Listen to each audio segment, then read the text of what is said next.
This time on Watchers of Tomorrow, we have the almighty Kirk as our guest star.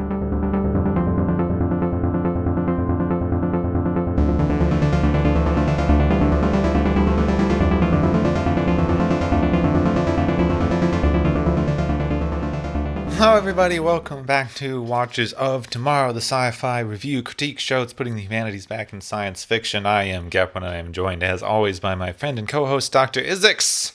Hi. Oh, is right.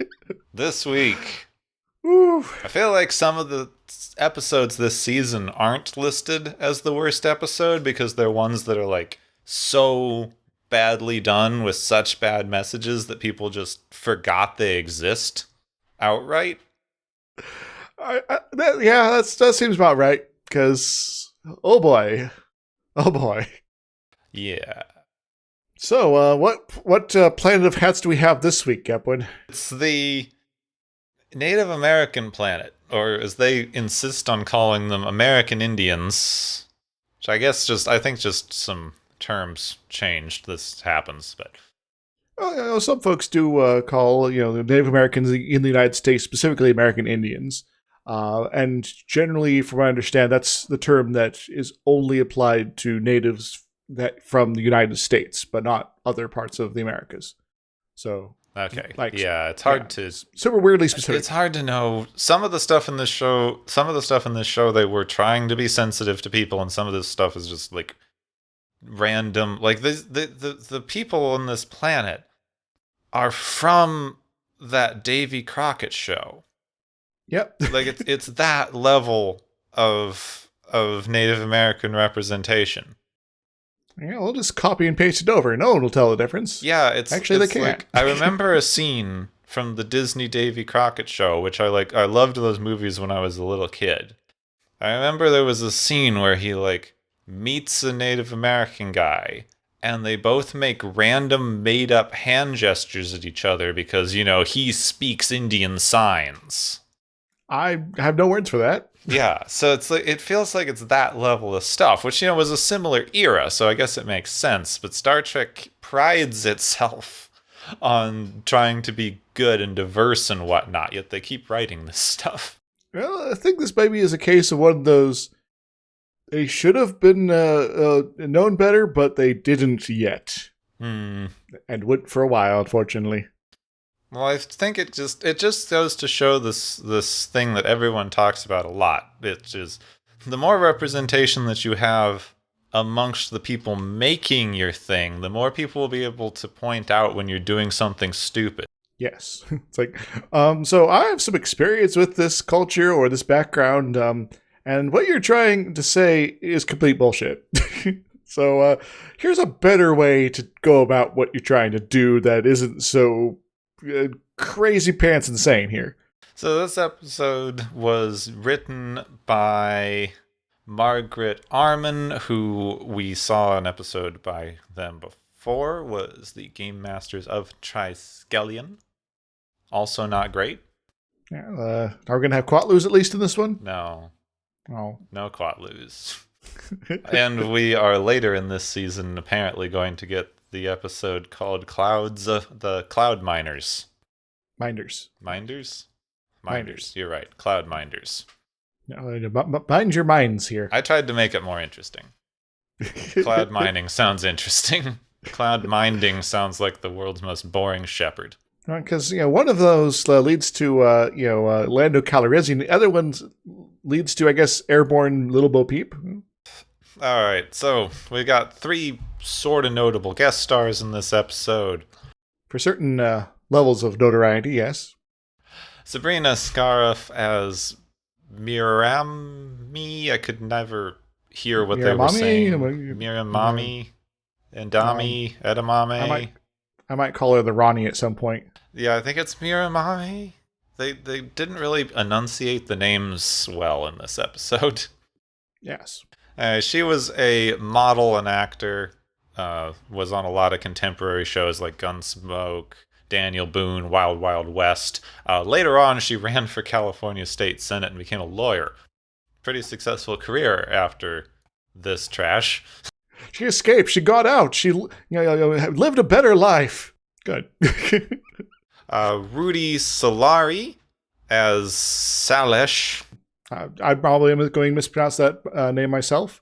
Salish, which is also a name given to a group of native folks in the northwest Pacific region there. It also, like, the name doesn't really come up. This is the first I'm hearing of it, was when I was looking at the cast list, so... I think it's said, like, maybe once, so it's kind of one of those, if you not paying attention for it, you're going to miss it, sort of thing. They were another contemporary character actor, appearing in The Bionic Woman, Charlie's Angels, Incredible Hulk, other such shows, best known for this appearance on Star Trek. It was on Switch. I don't know what that is. And Richard Hale as Goro, who is sort of playing the chief character, I guess. He was a trained opera singer on a lot of TV shows and movies, including in Kill a Mockingbird, where he plays the sinister neighbor. I don't think I've seen that version, actually. Yeah, I haven't seen that movie in ages, so I wouldn't be able to remember if there's a sinister neighbor or if it's a different version or what. Anyway, it was just on the list, so why not? He's also in Thriller. Not that one. All right, we may as well jump in, because this is not a good one, as we've said. It's an experience. Yeah. But before we get to that, did you get any indication that any of these actors and actresses were Native American at all? Oh, no. Oh dear. I mean, at least one is I think, possibly Greek heritage, or which, like, southern Italy and Greece, people from that region got a lot of work as Native Americans in this time period. They did not come off as straight up general Northern European white folks. So you got the browner versions of Europeans to play Native Americans a lot in this era. Whoops. Yeah. And I think there's some makeup involved on some of the characters. And we have talked about yellow face and black face and things like that a little bit before. Yeah, I'm pretty sure there's some of that going on here too. Mm-hmm. Kirk, Spock, and McCoy beam down to a remarkably Earth-like planet. They even remark on how remarkably similar it is to, say, a pine forest in California. Is this another Earth clone? They just keep talking about how weird it is that it's so Earth-like, even though it's no more Earth-like than, like, every other planet they've gone to. It's like, so we're up to number 5, maybe, at this point? They soon stumble upon a large alien obelisk covered in odd runes. Spock remarks on the complexity that would be needed to build what looks like a big bronze obelisk. Like, they were building these in ancient Rome, so... So, about that technologically advanced, I guess. So. That they don't have time to look at it because they have to leave to stop an asteroid that's going to come destroy this planet, because I guess it's standard practice to come wander around in the place that you're trying to prevent them being destroyed before you go take care of the problem. I don't understand why they're here. It's like, we wouldn't want to waste all this time saving an ugly planet. I want to make sure it's good enough for us to come and swoop in and save it. Otherwise, who cares? Kirk wants to take the last 30-minute buffer window they have to go see what sort of life forms live on this cool Eden planet that he's so into. And they soon are across the river from Native Americans. Well, what kind of Native Americans, Gepwin? Spock somehow is able to specify them as a mixture of Navajo, Mohican, and Delaware peoples. So, kind of just everywhere, then. I saw some structures that would be indicative of Plains Indians. So tribes from that area, and some structures that would be indicative of Eastern tribes. I didn't see anything particularly Navajo, which was actually pretty common around where I grew up, so I don't know where they are seeing that, but okay. I think they're seeing it in their assumptions that the audience might actually know it's something know nothing about this. To be more specific, they had a longhouse and a teepee. Which are like, yes. I at least applaud them for recognizing those are from two different areas and peoples that lived completely differently, because often they just put teepees everywhere. There's a little more specificity and diversity in the native cultures of the Americas than a lot of folks tend to assume here. Kirk goes all whimsical about living simply in nature, and McCoy tells Spock about the old Tahiti syndrome and its effect on stressed out leader types. Stressed out leader types who just want to, take a vacation. I'm just realizing, I think I forgot to mention the name of the episode is the Paradise Syndrome, which still bugs me, because if you're going to name Tahiti Syndrome, why did you name it Paradise Syndrome? Why didn't you just call the episode Tahiti Syndrome if you're going to say he's got Tahiti Syndrome? Maybe they thought Tahiti was too unknown or something? Then why doesn't he just say, the old Paradise Syndrome? If you're going to name drop the episode, sense. Name drop it. Don't name drop half the episode. Anyway. I hear Tahiti, it's a magical place. They return to the obelisk, and while they prepare to beam up, Kirk calls the ship and then falls into a panel that suddenly opens underneath him, dropping out of sight until he stands, turns on something, is hit by a beam of something, and gets knocked out. Well, I guess it kind of serves Kirk right for trying to, put this planet in danger unnecessarily. Spock lingers around searching for Kirk, but they can't find him, and he finally admits to McCoy that they don't have time to keep looking and they have to leave, because if they don't stop this asteroid, it's going to kill everyone on the planet.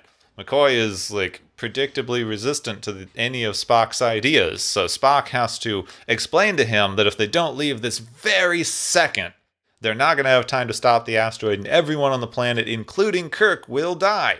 Then, after McCoy argues more, he has to pick up 2 rocks and use visual aids to explain to McCoy how an asteroid works, so that he will finally go, okay, I guess we should go, even though I made you spend an extra 15 minutes explaining this thing when you said that that's going to make us late and we aren't going to be able to stop this rock that I'm having to use as a demonstration because you're dumb. So I could appreciate to a certain extent the writers wanting to have a situation sometime during the episode where they would explain exactly what the Enterprise is trying to do and why they need to be doing it right on the schedule, but this is not the time to do that.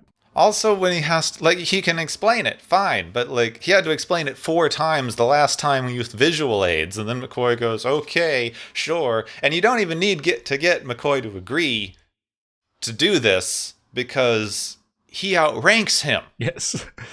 Doctor, we're beaming up right now. Kirk, Spock to Enterprise, do the thing, so... Fine, McCoy, you stay here then. Why do we need you to reroute an asteroid?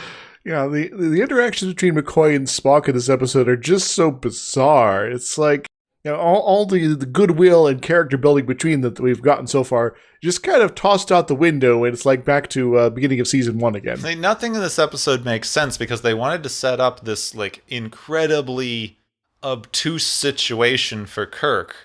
They wanted to write something completely differently because, as we'll get to, he's not even acting like Kirk for most of this episode. So they wanted to set up this incredibly specific situation. They didn't care how they did it. Kirk wakes up, and we get him voiceovering himself that he's lost his memories and is confused, which, as far as I know, this is one of the only times that it happens where he's live voiceovering. We're getting an actual internal monologue instead of a captain's log. Well, there is the whole weirdness where Kirk seems to give captain's logs in situations where he can't actually give a captain's log. So perhaps he's always been monologuing to himself, and his captain logs are all just a fiction. He finds his way out of the obelisk just as 2 women walk by, and they bow to him and take them to their village. Oh, Kirk would, if he knew who he was, would find this not unusual, of course. But given he's lost his memory, he's like, what? Meanwhile, Spock's running late for some reason. Who knows? So he needs to push the engines really fast to reach the asteroid in time, something that everyone's yelling at him about. Because I don't know why he's in such a hurry. Just a planet-destroying asteroid, A whole delay and explain things to McCoy 5,000 times. And yeah, why is he asking us to go faster? So weird. Weird Vulcan doing weird things. Can't trust him.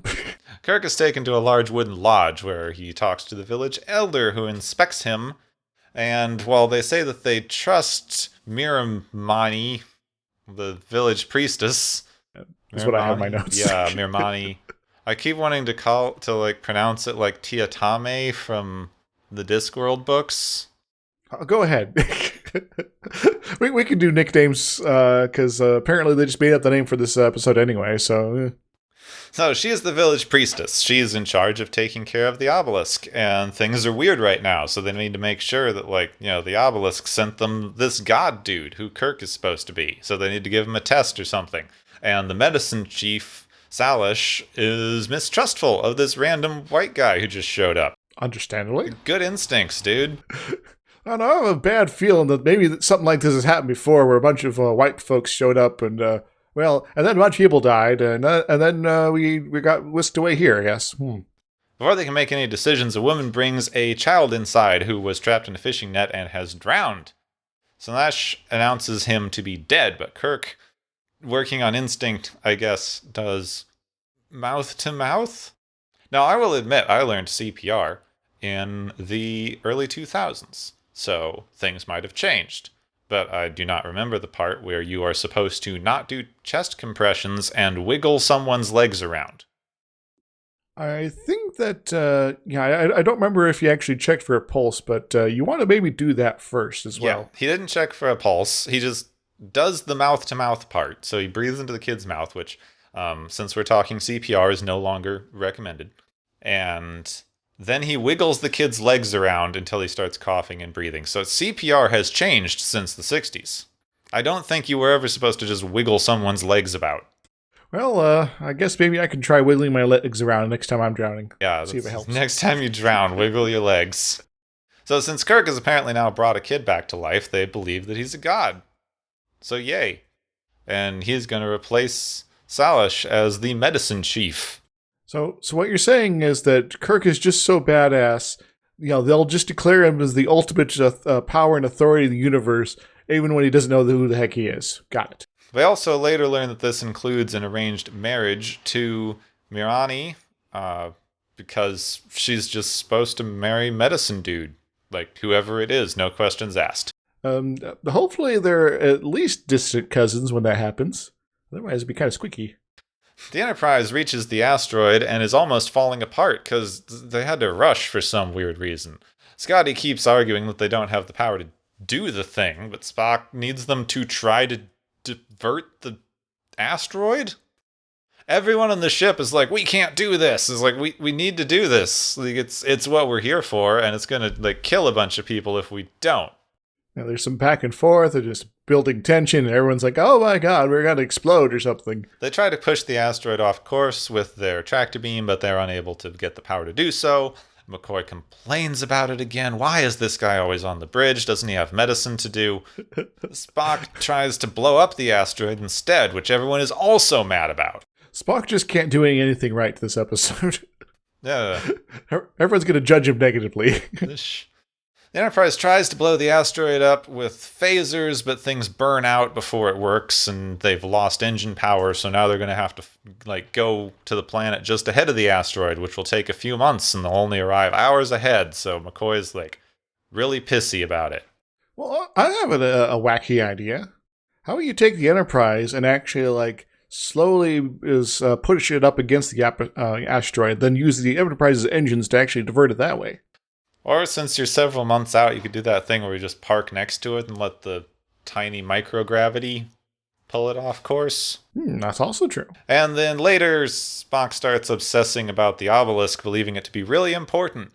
Then McCoy gets worried about him and tells him to rest for health reasons, because there's just there's a lot of really quick turnarounds on the ship. Yeah. We keep cutting back to the ship. I'm consolidating it, but every time we cut back to the ship, McCoy either hates Spock, and then the next time he's like, oh my god, I'm sorry, we were mean to you, you need to sleep. And the stuff on the ship, as well as the stuff on the planet, of course, is happening over weeks of time, almost 2 months. And so these interactions are kind of just really weird, and to a certain degree, it is incomprehensible what the motivations for a lot of their actions and arguments are at some point. It's that was weeks ago. You guys hopefully have resolved your impending emotional butting of heads here, but not. Must suck on that ship. Kirk makes himself at home. He invents some stuff. He lives super, super happily. Keeps saying how happy he is and how great everything is and how he's happy. Really happy. Happy, joy. Mary tells him that it's his job to get the obelisk working, and that Slash was supposed to but his dad didn't trust him because he's an idiot. So he didn't tell him how to do it before his dad died. So now no one knows how to work the obelisk. That's why it's a little tricksy having, a line of secrets like that. Someone has an accident and dies a little too early, and suddenly the whole chain falls apart. Elder comes in and says, all our people want to praise you, but I didn't know what to tell them to call you. And he goes, my name is Kirk. And they go, Korok? Sure, yeah, that. I was going to say Kern, but Korok works too. Kirk finds out about the getting married thing. He's still very confused, but is also happy. He's basically marrying a fashion model, so sure. It's like, okay, she seems nice. Let's do it. And they decide that they're going to get married the very next day. He gets his face painted next to the obelisk, spreads his arms out and hugs himself and goes, so happy! Really weird. Happy joy, yes. The elder tells him to follow him back to the lodge in a minute so that he can warn them that he's coming. I guess it's part of the ceremony, so sure. Yeah, ceremonies have a lot of weird stuff, so. On the way, Salish, who's really mad about this whole getting replaced thing, attacks Kirk with a knife. And he cuts his hand, and he goes, gods don't bleed, and then runs off. And never does anything. Yes. Well, I know you're not divine, but... Kirk goes to the village with a busted hand. And no one notices, and he gets married. That went nowhere, okay. Meanwhile, Spock has spent a lot of time studying the obelisk, even though McCoy wants him to rest. He goes, you said rest, not sleep, so I rested by studying things. Yeah, he's been plucking away at his little harp there, and it's like, I have some ideas. Yeah, studies it, but now everyone's on board. Like, McCoy goes, we were all mad before, but then we realized that you were making command decisions. Like we should have realized before. We didn't know that. We were just hangry. We had a Snickers. We're okay now. Does that work, though? With McCoy just transforms into angry McCoy and then back to, like, passive McCoy? Yeah, he's messing with some of that Jekyll and Hyde juice in sickbay. So Kirk is, like, really happy. He's so happy. He's running through the woods, chasing after people in soft focus, kind of happy. Yes. He also finds out that his wife is pregnant, so he's really happy. He's super really happy. Happy. Joy, joy, joy. Like we mentioned, he's happy. Yes. Kirk is the happiest man in the cosmos now. He still has the nightmares of his old life, but it's fine. The dark and evil times when he was running a not military organization spaceship that went around the galaxy imperializing things. So they go back to the lodge. Kirk plans out irrigation. He's explaining irrigation, like how they can divert water from the lake and irrigate fields. And then Miramani goes, you also invented lamp. I love lamp. And it's great because now you can make it light inside. Who has ever heard of such a thing? It's like, we obviously had fire before this, but this is blowing our mind, man. He also apparently taught them how to preserve food. How are these people, like, surviving as, like, a fairly large-looking community without figuring some of this stuff out? I'm a little confused. I mention this because they didn't have technology until the white dude came, even though they obviously had a lot of the things he invented. Like, you can see them. Kirk, you're not their savior. These folks had some stuff going on. Maybe they're just humoring him, now I think about it. But now the ground is shaking and a storm is coming. It's the apocalypse that he's supposed to stop. All right, that's great. He's like, no, it's just a storm. It's fine. He has no idea what's going on. It starts with an earthquake, birds and snakes, an airplane, and Bloody Bruce is not afraid. So they take him to the obelisk, and he hits it and yells at it. Oh, it's a very Kirk thing, sort of thing to do. Slash sees this and smiles because his rival isn't able to keep them all from dying. I might be dying in this too, but ha. I feel like this is becoming a very apt metaphor for climate change. A little bit. We're all gonna die, but I made you lose. So screw you, and now let us all perish together. Hooray! Back on the ship, Spock is all smug because, he figured out the obelisk because it's not a language, It's musical notation. Dun dun dun. I don't understand the distinction, honestly, because it's symbols that represent sounds. So it's just you have the different tones as opposed to different structures of a pronunciation or something. I don't know how you would. He also now knows that the obelisk was built to protect the planet from asteroids because it's also a language. It's like not a language, it's music, but it's music that's a language, so... Well, alternatively, Spock was just really bored as making all this stuff. Maybe. Yeah, they've been at this for weeks. So the obelisk was built by an ancient race called the Preservers, who wander around the galaxy collecting alien civilizations that are in danger of being destroyed for one reason or another, and putting them on other planets where they can be preserved. And McCoy goes, I always wondered why there's so many humans around. And they go, yes, we'll never mention this again.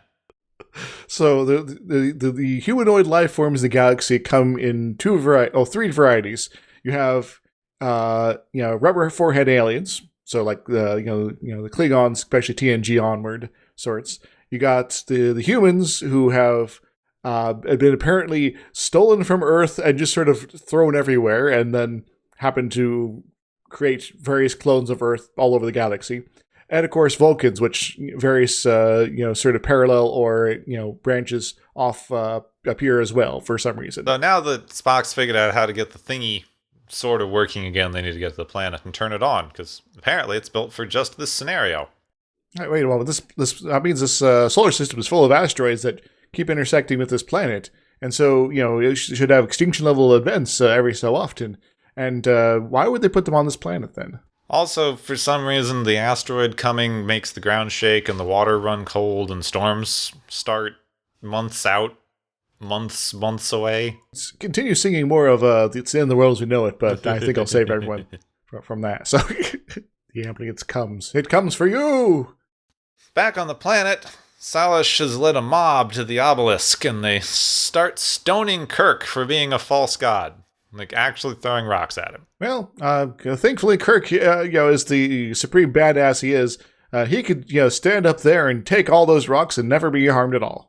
Mary runs up to stop them, but he just tells her to go stand with her husband and die, so she does.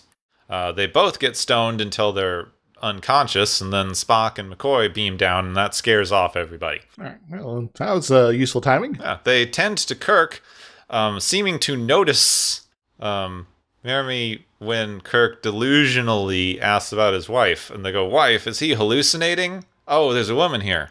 Well, it's probably her, so he's had some time here along with these people, it happens. Spock mind melds with Kirk. He says that he has a really dynamic experience. It's like totally rad, man. And Kirk gets his memory back. Haha, they explain that the obelisk responds to music as a language, so they have to identify the tones that made it open accidentally before. And Kirk goes, oh, I'll do what I did before. He calls the ship. So apparently the password is Kirk to Enterprise. Well, first there's also the gluk sound the communicator makes, so probably maybe the whole totality of that? Yeah, which, like, if this is supposed to be music, that's a weird song. I'm sure someone's remixed that particular phrase together into a song, so... So the thingy opens, they go down, Spock, figures out how the thing works, he tries to over-explain it, but Kirk goes, just push the button already. Just push the button, man, come on. A beam fires out of the obelisk and pushes the asteroid away, with 20 minutes or so to spare, probably. McCoy Hooray. takes Mary back to the lodge. No one is there, and he tells Kirk that her injuries are too extreme and that she's going to die.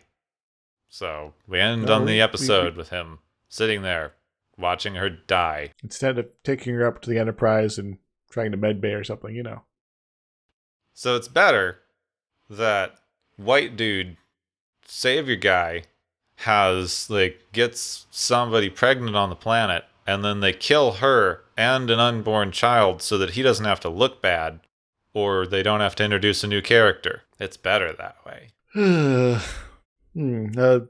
There's various kill your blanks sort of folks, tropes out there. Does one of those apply to this at this point? I mean, this is just the white savior stuff. This has been in things before. He goes in, He saves a bunch of stuff. He gets into the culture. He marries somebody. He's going to have a kid. Then everyone has to die so that he can go back to civilization and nobody has to feel bad about how everyone died. Well, I think he should feel bad about this. Yeah, he should. This whole thing is just everyone talks about how bad and white saviory and this episode is. Because, like, the natives are all simpletons who live with nature, and oh my god, it's great. Oh, this guy comes now. He invented lights and food preservation and irrigation. This is stuff we would never have thought of, despite how they had it years. Like, I looked this up because I grew up in Phoenix, Arizona. It's called Phoenix because it's built on another city that was there before. A city built by natives who lived in the area in about 600 AD. It was the largest canal system in North America. It was built over hundreds of years. It was an incredibly large, complex canal system built by the Hohokam, who lived in that area for thousands of years. Turning the desert into a green space where you can grow plants and things like that.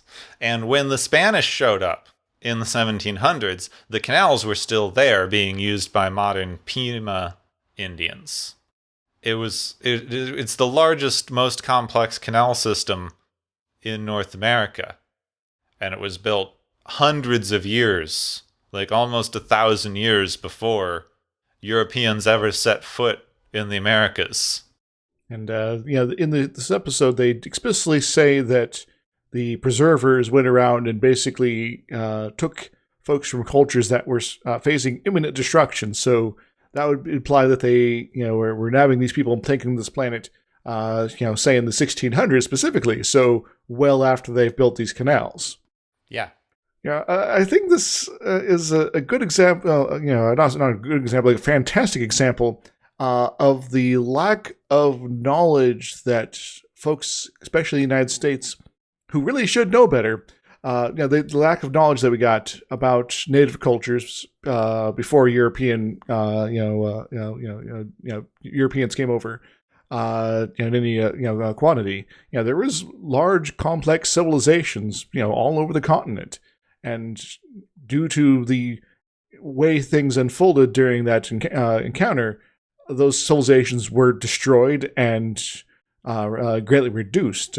Plagues, wars, and general shenanigans on the white people's folks part there kind of destroyed them, and a lot of what was there was lost and they've forgotten, which is really unfortunate. Yeah, people just don't, like, even now we have started talking about how complex some of the native kingdoms in Central and South America were. Like, people will talk about how the Incan Empire was super complicated and had a lot of advanced stuff, and we're starting to talk about how, like, the Mayan and Aztec peoples did a lot of very complicated stuff. But we still don't talk about Native Americans who were living in North America, because we don't want to talk about how we wiped out functioning civilizations. In fact, we've talked about the United States Constitution before on this show. A large portion of that was based on an agreement that was being made at the time when Europeans showed up amongst tribes that lived along the eastern coast of the United States. They were trying to negotiate a peaceful agreement to make all the tribes into, like, one supergroup that would be able to cooperate and stop fighting each other. And, like, it was really far along. It was basically done, and we based a big part, like, our entire constitutional structure is based on that, with the mixture of, like, the Magna Carta. These two elements from the place the Europeans came from, as well as what they was already here, and to make something greater, something fantastic. That is, but we kind of have to now ignore one of those sections and only talk about the Magna Carta for nowadays. So it's amazing how much stuff has been sort of intentionally either actively forgotten, disregarded at the time, or straight up kind of erased. It's kind of shocking the more we sort of look back and reflect on this stuff, and the more of this, as more of this, what has actually happened as far as the information goes, in between different centuries, just how bizarre and unthinkful it seems for us now, and I'd actually say that us, as we are exposed to it, having this sort of reaction is a good thing, and is a reminder that we should make sure that that sort of stuff doesn't happen again. And I thought it was kind of interesting because I was writing up this episode and doing some research, and then I randomly came across this point someone made, just completely by accident. It's one of those things that just synced up. And they said that as an anthropologist, they're constantly bothered by the way we talk about native peoples in America, because we always talk about them like they're gone, but they're not. There are still a lot of tribes, and they're still doing things, and they are still advancing culturally and doing a lot of interesting stuff now. Like, there's modern art and music coming out of these communities that we basically ignore because, Native Americans' culture stopped, hundreds of years ago. We still get plenty of imitators, folks that have no experience with those cultures, sort of taking a quick peek in and saying, "Oh, I can do that too," and then just sort of stealing the designs wholesale and selling it for cheap at Walmart. Yeah, basically. And it's got it's not that far off. Like, people would be bothered by this representation of Native Americans today if you did this now. People would be bothered by it. But I don't feel like it would create as much of a stir as you would think. Like, people would be like, "Oh, that's dumb." You wouldn't have, like, the same kind of communal outrage you would get for other stuff. Like, we still have a lot of this lingering around. Even to this point where I don't get how people could seriously believe that any community is that dumb.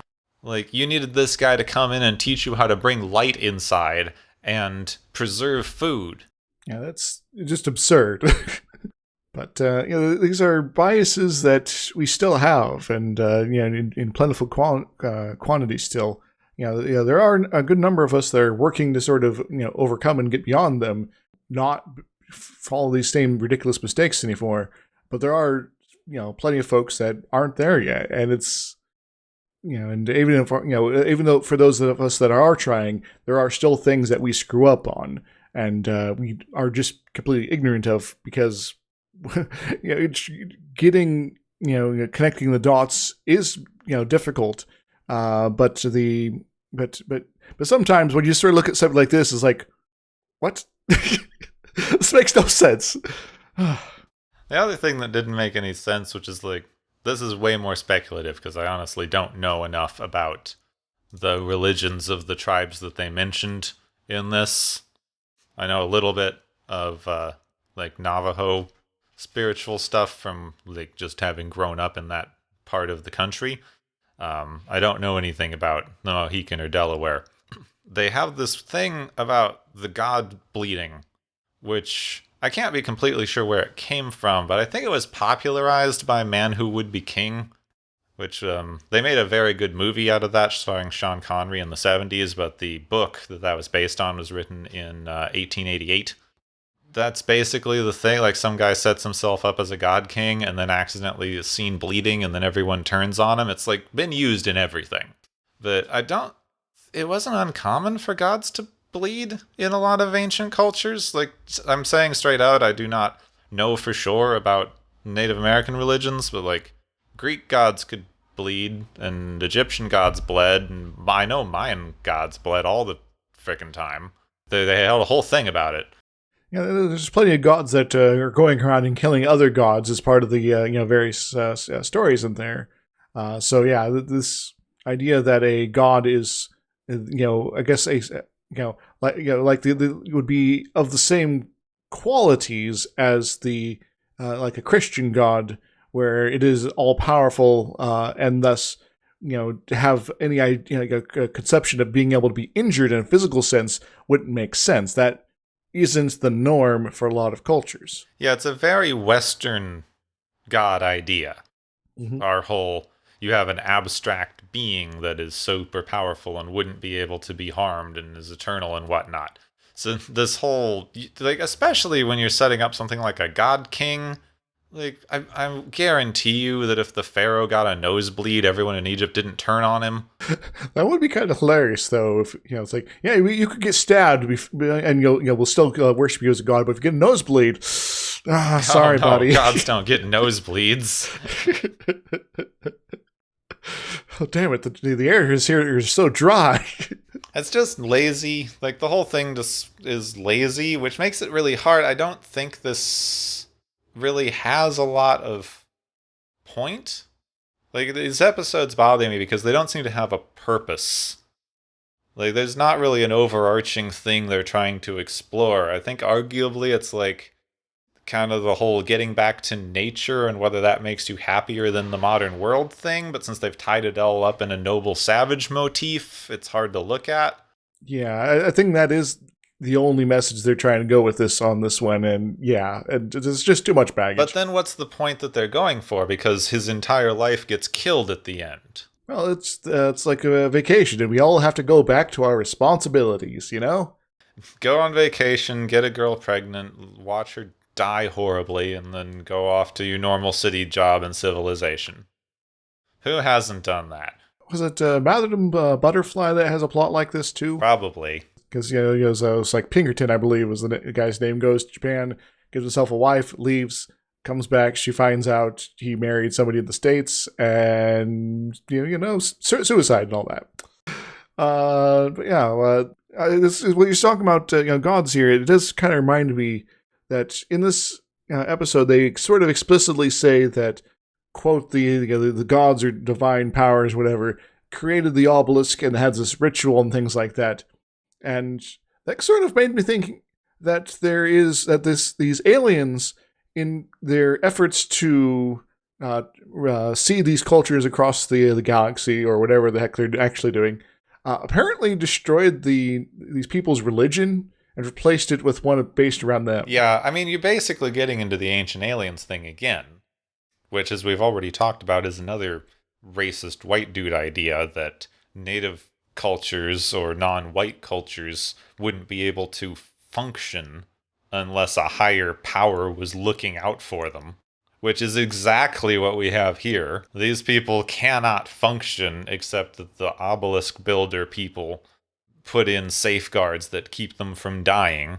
And this whole system they set up is also fairly ridiculous and requires it to be, at least, for any of its functionality, to have this faith instilled in these people with a certain, series of actions and procedures they go through each generation in order to pass down the very highly specific knowledge in order to blast away asteroids when they show up.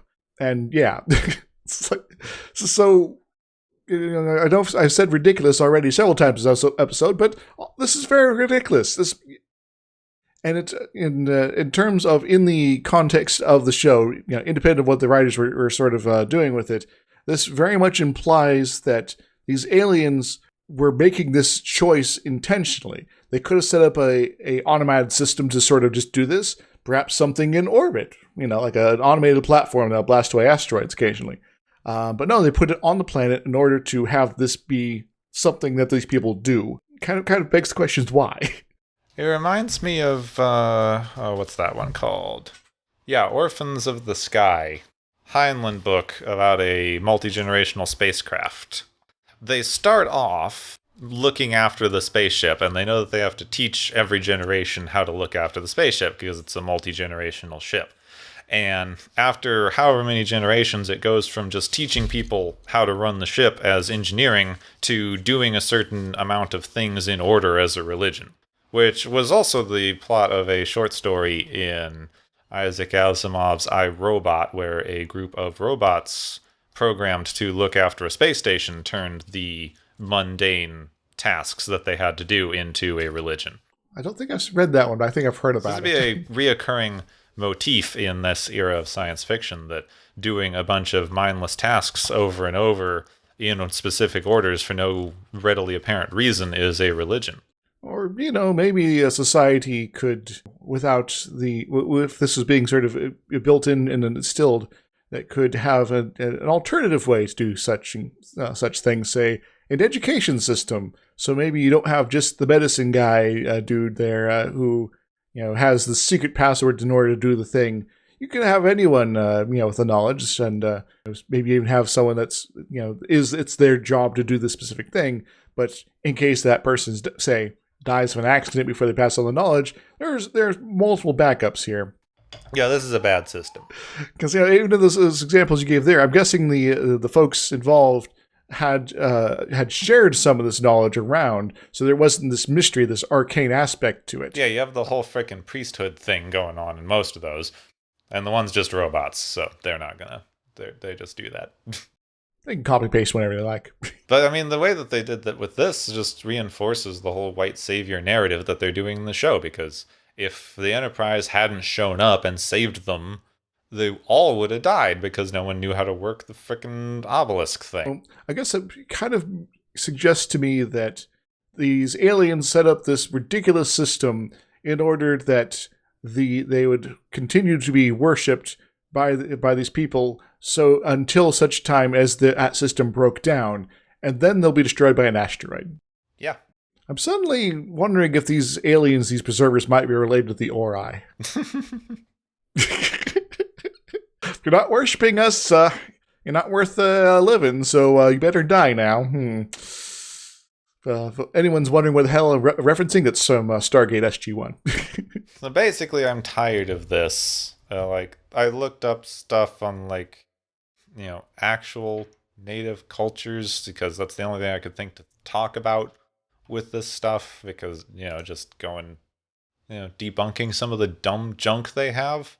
But overall, it's just, this whole, going back to nature thing, I mean, I guess they have the technological fear that we've talked about before. I feel like they're just recycling themes. This whole episode is a recycling of themes. They took the going back, they've done this lead a simple life, whatever thing over and over. But it's also bad because you aren't using technology, but it's also good because using too much technology is bad. I guess you have the perfect mix of technology with the Enterprise because they're not bad. Shrug. The Enterprise exists in a special localized minimum where they have just enough technology to save the day, but not so much to destroy the universe. Yeah. I guess. So, we got anything else here? Or nope, I think that was it, unless you had something. We talked a little bit about some native cultures and things like that, and some good stuff there. I could probably try to pull up a few more things here, but I think we're probably good on that. But I guess I'd suggest for the listeners that if you want to know more about native cultures, especially in North America, to not use Star Trek as your means of getting that exposure. Yes. Do independent research, do reading, especially more recent stuff that's been put together by people that actually know what they're talking about, preferably people that actually, are part of those cultures, because once again, they still do exist. And if, you get the opportunity, see if you can track down somebody who is actually, a member of a tribe or something like that. Or someone with firsthand experience, and cut through the Hollywood nonsense here and actually learn something about some of the folks out there. If you're gonna write about cultures that aren't yours, don't rely on a lot of half-remembered tropes that you saw on a TV show that one time. Exactly. There are certain things I've generally sort of tried to avoid in my own writing because of my own ignorance. I'd like to think I'm more knowledgeable about native cultures in the Americas than your Joe Random person, but I'm not anywhere near where I need to be in order to be able to write it about such in a proper fashion there. So if I'm not doing it, be cautious about trying yourself. Okay, I think with all that, we've talked about this for way too long. This episode doesn't... I don't know, there was more to talk about than Spock's brain than this. I feel like people were just looking at the editing there. Everyone wants to ignore the messages of these shows. The people have different sort of perspective on what's good and bad, and we need to remember that while we sort of look at things. Both of us, I'm guessing our favorite episode is not the favorite episode that everyone has on the top of their list. So do remember that, folks. Perspective. It's a thing. Okay, seems like we've run out of stuff, which usually means it's time for the galaxy's favorite game show! Woo, yay!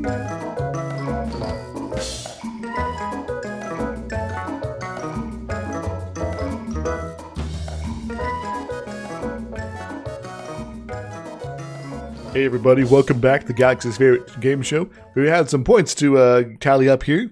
Perhaps more than we wanted to, less than we probably should have. So, Gepwin, are you excited for this week? Oh yeah, sure. So exciting. Yeah, I'm having trouble keeping the excitement myself here. Our first prize is the Sufficiently Advanced Aliens Prize, which goes to the Unseen Preservers for being this to basically everyone, apparently. And, just kind of sprinkle a bunch of, folks around the galaxy and building super death lasers that you can open with a tonal lock. What do they win, Gepwin? The preservers get a terrarium, because you know what's fun, like messing with people and moving them around, but more ethical is keeping some lizards or something. A good friend of mine has a couple terrariums.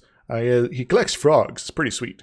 Our second prize award here is the Hard Drive Brain Award, which goes to Kirk for his radical memory loss due to technological zapping he got. What does he win, Gepwin?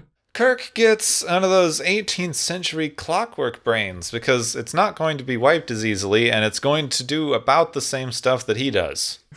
It's going full analog then. Oh. Our third award is the Guitar Hero Award, which goes to Spock for figuring out the absurd locking mechanism was actually just Hanger 18 on Expert. What does he win, Gepwin? Spock gets... It was unfortunately the last and newest iteration of the Guitar Hero controller with that cool touchpad, because that didn't get used at all, and it was right near the end of things, and I hope someone modded that into like an actual MIDI controller for the computer, because that thing was neat, and nobody had one.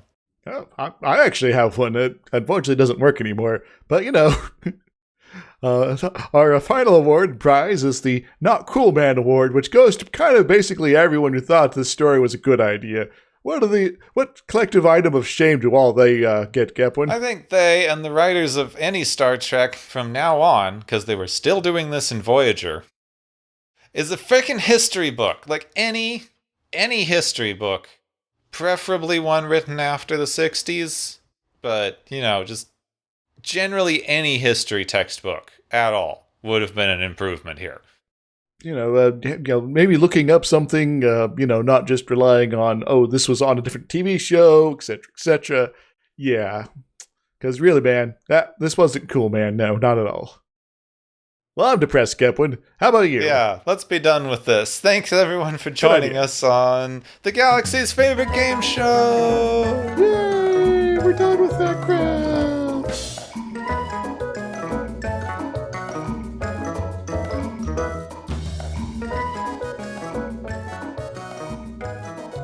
Yeah, I'm sorry, everybody. I'm tired today, and this episode was very uninspiring. So I hope at least it was funny.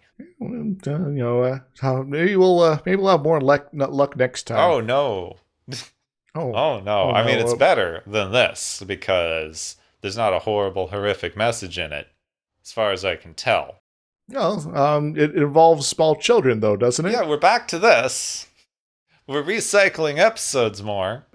Next episode is called "And the Children Shall Lead." And what was the first part of the sentence? Yeah, don't start your episode title with a conjunction. Just don't do it. It just has no function then. We're not singing again.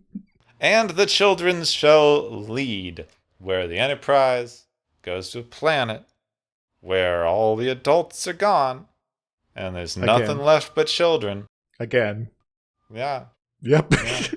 It's not an Earth copy planet this time, and I think the adults are dead for a different reason. So it'll maybe make more sense? It doesn't. It doesn't make more sense. No. No. This third season's gonna be fun. What you're saying, Gepwin, is I should go back in time, become a writer for Star Trek, and give them ideas. Yeah. See what I could do. I will admit that I have fallen off some of the reading because I don't have as much time, and with my dyslexia, it takes me a bit longer to get through books. So I need a lot of time if I'm going to sit down and read fiction. But when I was younger, I read a decent amount of like pulp sci-fi from this era. I remember it having better ideas.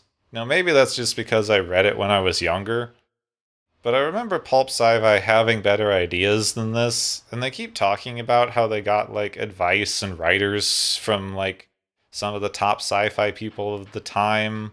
Like, I know Asimov was a fan of the show. I don't think he ever wrote an episode for it, but, like, he gave some feedback on things. Like, how did they not have good ideas? I don't know. Maybe they quote listen to authors and things like that, but didn't really incorporate their ideas.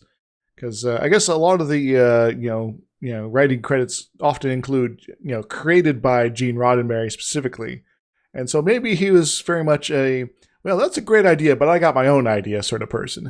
Like, I know that I get very down on this series. Like, it had a lot of good ideas, and it did some very progressive stuff for the 60s, but it also had a lot of very bad ideas and a lot of very poorly written things. And the only reason anyone remembers it super fondly is because the movies were better. I'd say so, yeah. If they hadn't done the whole, like, Star Wars to movie thing that they did later, this would have been kind of a very popular sci-fi show that was out in the 60s that people sort of remember. Well, I will say that from my own experience, moving into the more modern series, was, I guess, a general blessing, because there is some very good stuff that is in the TNG era on, but to get there was kind of a miracle. Yeah. Given what we're sort of facing here, especially in this third season. I'm sorry. This season's just burning me out a little already, and we're only on the third episode. But this season is, like, notoriously bad. Like, it's not completely their fault. They cut their budget and moved them to a bad time slot and were, like, intentionally trying to kill the show at this point. So the fact that they made anything passable is kind of a miracle.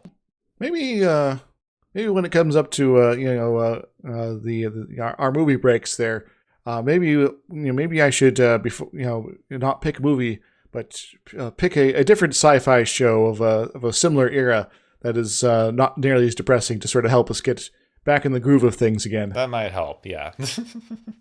I'll see what I can do there. Okay, so I ranted a bit on other stuff at the end here because I'm in a bad mood with this episode, but understandably. Next week, we'll find out what in the world the beginning of this sentence was. and the children shall lead. Next week on Watchers of Tomorrow.